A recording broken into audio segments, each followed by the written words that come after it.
देशभक्त के आज के सुपर फास्ट एपिसोड में जल्दी से जानेंगे 10 ऐसी चीजें जो हमें हमारे फार्मर्स ने अपने प्रोटेस्ट से हमें सिखाई हैं, जो हमें सीखनी चाहिए, सिटीजंस, जो ऑपोजिशन पार्टीज को, जो एक्टिविस्ट को सीखनी चाहिए। ये सीख हमें हमारे फार्मर्स ने दी है। पॉइंट नंबर 1, हालात कभी भी बदल सकते हैं, मंजर कभी भी बदल सकता है। जी हां, पलक झपकते ही चीजें बहुत जल्दी बदल सकती हैं और अगर आपका दृढ़ निश्चय है तो आपके तरफ ही बदलेंगे। अब देखिए 26 की बात देखिए, रिपब्लिक डे पे जो घटनाएं हुई, जो वायलेंस हुआ, जो रेड फोर्ट पे इंसिडेंट हुआ, उसके बाद लग रहा था कि देखिए पूरा मूवमेंट अब धीमा पड़ जाएगा, लीडर्स थोड़ा सा रडरलेस हो गए हैं, लोग थोड़ा डीमोटिवेटेड हो गए हैं। बात तो यह भी चल रही थी कि टिकैत की अरेस्ट होने वाली है, सारे लीडर्स के खिलाफ एफआईआर भी दर्ज हो गई थी। शाम तक यह बात लग रहा था, बस हाल ही में कुछ ही घंटे पहले तक की लग रहा था कि गाजीपुर से लोग हट भी जाएंगे, फोर्स तक वहां पहुंच चुकी थी। लेकिन देखिए कैसे पलक झपकते ही हालात कैसे बदल गए, मंजर कैसे बदल गया।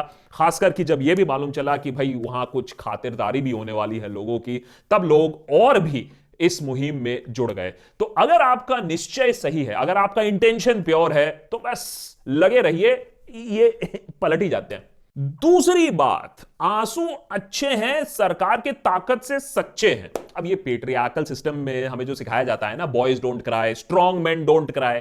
लेकिन कल जब पूरा जो एक मूवमेंट था, जब वो चूर चूर हो रहा था, धीमा पड़ रहा था, लग रहा था कि प्रशासन का अब भारीपन रहेगा, उसके ऊपर एग्रेशन रहेगा, टिकैत ब्रोक डाउन। भाई वो रोने लगे, फूट फूट के रोने लगे, मीडिया के सामने रोने लगे, मीडिया वालों ने मजाक भी उड़ाया उनका। लेकिन इसी एक एक्ट ऑफ क्राइम से, एक सिंपल प्योर इमोशन के वजह से इतने लोग जागरूक हो गए कि भर भर के जाट भाई ट्रैक्टर में बैठे, बोले अभी हम पहुंचते हैं गाजीपुर, और मंजर ही पूरा बदल गया। अगर आंसू ना बहाए होते टिकैत ने, अगर इमोशनल ना होते टिकैत, अगर अपने स्ट्रॉन्ग इमेज के चक्कर में ही पड़े रहते, तो शायद आज कुछ और ही मंजर होता। तो इमोशन अच्छे हैं, आंसू अच्छे हैं। तीसरी बड़ी सीख जो हमें फार्मर से मिलती है वो ये है कि लड़ाई में हार जीत तो होती है, अरे कोई हारेगा कोई जीतेगा, लेकिन लड़ना बहुत जरूरी है। अब फार्मर भाई जब इनिशियली लड़ाई करना शुरू किए थे तो उनकी तो कोई सुनता भी नहीं था, लेकिन फिर वो आए, अब बॉर्डर पे 2 महीने बैठे, फिर भी बहुत लोग नहीं सुन रहे थे, फिर अनफॉर्चुनेट इंसिडेंट भी हुआ 26 को। लेकिन एक बात तो है, वो कह सकेंगे कि चलो हम हार भी गए, मान लेते हैं कि कल सारा प्रोटेस्ट बंद भी हो जाए, लेकिन कहने के लिए यह रहेगा कि हमने अपना हक मांगा था, हम अपने हक के लिए खड़े हुए थे, हम चुप बैठकर हमने हार नहीं मानी थी। और यह बहुत बड़ी एक स्ट्रेंथ है। हमारे सारे यंगस्टर्स को यह बात माननी चाहिए, चाहे वो एग्जाम्स हो, चाहे वो जॉब हो, चाहे वो बिजनेस हो, लड़ना बहुत जरूरी है, स्ट्रगल करना बहुत जरूरी है। उसके बाद अगर हारे तो कम से कम यह कहने को तो रहेगा कोशिश तो किया था। चौथी जो सीख है वो हमारे ऑपोजिशन को जरूर उठानी चाहिए, और वो ये है कि जो क्रांति है वो ना ड्राइंग रूम पे आती है, ना व्हाट्सएप पे आती है, ना ट्विटर पे आती है। अगर आपको क्रांति लानी है, अगर आपको चेंज लाना है, अगर आपको बदलाव लाना है, अगर आपको अपनी आवाज सुनवानी है, तो फिर आपको मशक्कत करनी पड़ेगी, धूप में रहना पड़ेगा, ठंड में रहना पड़ेगा, भीगना पड़ेगा बारिश में, और डटे रहना पड़ेगा। ये जो जमीनी हरकत है, जो जमीनी हकीकत है, जो जमीन पे उतरकर जो आपको एक्टिविज्म करना है, उसी से ही बदलाव आएगा, उसी को लोग रिस्पेक्ट करेंगे। अगर आप बदलाव ट्विटर से लाने की कोशिश कर रहे हो तो शायद आज के देश में, आज की दुनिया में लोग आपको उतना रिस्पेक्ट नहीं करेंगे। दुख की बात है कि फार्मर्स ने यह बात हमें दिखा दी है, ऑपोजिशन आज तक ना दिखा पाई इतने सालों में। पांचवा पॉइंट बहुत जरूरी है आपके लिए, मेरे लिए, फार्मर्स के लिए, ऑपोजिशन पार्टीज के लिए, सबके लिए, और वो है बीएनडी मीडिया के नैरेटिव में ना आना। शायद हमारे देश में सबसे बड़ा प्रॉब्लम आज बन गया है कि बीएनडी मीडिया को बहुत सारे लोग बिलीव कर लेते हैं, जबकि आप भी जानते हैं और हम भी जानते हैं बीएनडी का नाकाम क्या होता है। झूठ बोलो, झूठ बोलो, झूठ बोलो, सुबह झूठ बोलो, दोपहर को झूठ बोलो, प्राइम टाइम पे झूठ बोलो, और वही झूठ को लोग सच भी मान लेते हैं। जैसा कि ऐसा हुआ कि जब गाजीपुर पे मीडिया पहुंची तो मीडिया ने तो कह दिया था कि यहां तो बोरिया बिस्तर बंद होने वाला है, ये तो आखिरी रात है प्रोटेस्ट की और अब मामला खत्म हो जाएगा। लेकिन देखिए कैसे नैरेटिव चेंज हो गया। भाई देखिए, सरकार के बारे में तो हमें ये नहीं मालूम है, लेकिन 70 साल में ऐसा नहीं हुआ है कि मीडिया को इतने जूते पड़े होंगे। अरे फार्मर भाई तो खुद ही कहते हैं कि हमारा स्ट्रगल तो सरकार को अपनी बात सुनाना है और मीडिया से जूझना है। तो इतनी तरीके से बदनाम हो चुकी है आज मीडिया, और अब तो उनको शर्म भी नहीं आती है, छुपाने की भी कोशिश नहीं होती है। तो यह बात समझना बहुत जरूरी है और यह काउंटर करना बहुत जरूरी है, जैसे कि हमारे फार्मर भाइयों ने दिखाया, जो कि ऑपोजिशन पार्टीज नहीं कर पाई हैं, कि मीडिया अगर हमारे बारे में उल्टा सीधा कह रही है तो हम अपना ट्रॉली टाइम्स अखबार निकाल देंगे, हम अपना डिजिटल सोशल मीडिया निकाल देंगे और अपनी आवाज पहुंचाएंगे लोगों तक, अपनी मांगे पहुंचाएंगे लोगों तक। यह काम हमारे फार्मर भाइयों ने करके दिखाया है। छठा पॉइंट जो है वो थोड़ा संदीप महेश्वरी टाइप लगेगा, लेकिन उसके लिए माफ करिएगा। लेकिन अगर आपके पास एक गोल है, आपके पास एक मकसद है, तो आपको बस उसी राह पे चल देना है। लोग क्या कह रहे हैं उस पर अटेंशन नहीं देना है। कोई आपको लिप्टाडू कहेगा, कोई आपको खालिस्तानी कहेगा, कोई आपको गो टू पाकिस्तान कहेगा, और बहुत सारे लोग इससे सहम जाते हैं। लेकिन हमारे फार्मर भाई ने यह दिखा दिया कि ये सब नेम कॉलिंग से वो सहमने वाले नहीं है। मेरे ख्याल से उसके वजह से वो ज्यादा आक्रोशित हुए, वो ज्यादा मोटिवेटेड हुए कि वो अपनी बात सामने रखेंगे। ऐसे नाम बुलाने से वो पीछे नहीं हटेंगे। यह बहुत बड़ा लेसन है हमारे फार्मर प्रोटेस्ट से। सातवां लेसन यंगस्टर्स के लिए बहुत बड़ा है, जो कि आज ये बैठ के मान चुके हैं कि डिसेंट करना, सवाल करना एंटी नेशनल है, क्योंकि उनको ऐसा ही घुट्टी पिलाई गई है। हमारे फार्मर प्रोटेस्ट ने यह दिखा दिया है, लोगों को समझा दिया है कि dissent is part of democracy. अपना मौलिक हक जो होता है वो उन्होंने मांगा है, the right to protest peacefully, और इसका समर्थन भी बहुत सारे लोगों ने किया है। तो यह जानना और यह मानना बहुत जरूरी है कि प्रोटेस्ट हमारे डेमोक्रेसी का एक अहम अंग है। As a matter of fact, late Arun Jaitley की अगर आप बात कर लीजिए, आप प्रधानमंत्री नरेंद्र मोदी की बात कर लीजिए, इनका पॉलिटिकल इनिशिएशन, इनका पॉलिटिकल जन्म ही हुआ था प्रोटेस्ट से।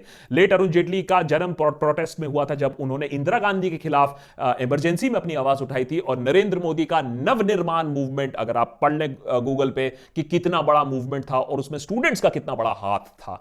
तो dissent is an integral part of democracy. Unfortunately हमारी ऑपोजिशन यह बात भूल गई है, हमारे फार्मर्स हमें यह बात याद दिलाते हैं। पॉइंट नंबर 8 जो हमारे देश में आजकल कम होती दिख रही है चीज, वो है यूनिटी और दूसरों के लिए आवाज उठाना। जनरली क्या होता है, अगर किसी को प्रॉब्लम होती है तो लोग आवाज नहीं उठाते, क्योंकि सानू की अपने लिए तो सब चंगासी है।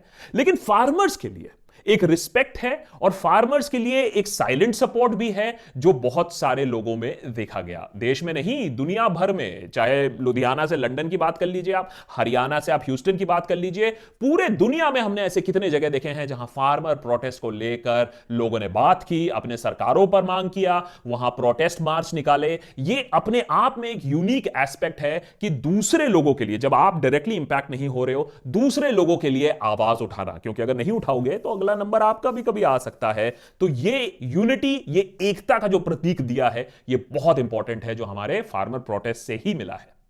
नवा पॉइंट है, बहुत ही सेंसिटिव पॉइंट है, जो हमें पिछले कुछ घंटों में जरूर दिखा है। 26 जनवरी के इंसिडेंट के बाद जो बहुत ही शर्मनाक है, बहुत सारे फार्मर्स लीडर्स ने आया, उन्होंने ये बात कही कि जो भी इन्वॉल्व है उनको अरेस्ट कर लेना चाहिए, हम अपने आप को शर्मसार महसूस करते हैं, हम अपने आप को डिस्टेंस करते हैं। तो उन्होंने डिफेंड करने की कोशिश नहीं की है जो 26 को हुआ है। As a matter of fact ये भी उन्होंने बात सामने रखी कि जिसने किया है, किसके क्या पॉलिटिकल कनेक्शंस हैं, वो भी एक्सप्लोर किए जाए।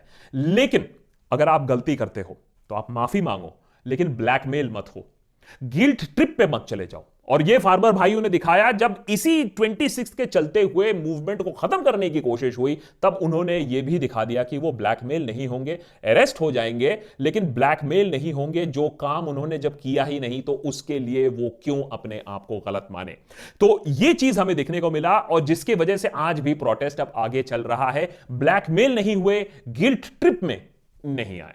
फाइनली पॉइंट नंबर 10, क्या किसान बाजीगर है या नहीं। देखिए, हार तो शुरुआत में मिली थी उनको, जब वो ट्रैक्स पे बैठे हुए थे पंजाब में 2 महीनों तक, तो किसी ने उनकी बात नहीं सुनी। फिर उन्होंने दिल्ली की तरफ कूच किया, सिंघू बॉर्डर तक पहुंचे, गाजी बॉर्डर तक पहुंचे, और फिर उनको मिली जीत। फिर उनको मिली हार 26 को, जब उनका मूवमेंट वायलेंट हो गया और लोगों ने इसको बिल्कुल नापसंद किया। फिर मिली जीत जब जाट भाई भी उनके साथ मिल गए और रात के सन्नाटे में एक नया सॉर्ट ऑफ रेवोल्यूशन हुआ, तो मिली उनको जीत। तो अभी के टाइम पर तो जरूर बाजीगर है, लेकिन सवाल यह है कि अगला मूव किसका है?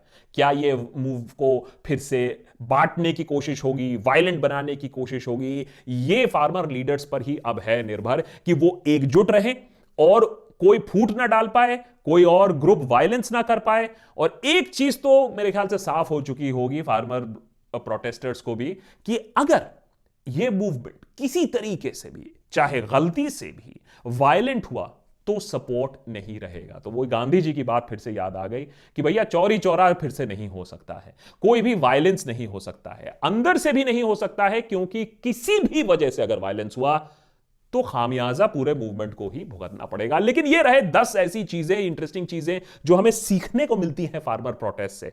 और अगर प्रोटेस्ट सक्सेसफुल होता है या ना होता है, ये टीचिंग्स जरूर रहेंगी। नेता टाइप आधा काम मत करो, सब्सक्राइब के साथ साथ बेल आइकॉन भी दबाओ।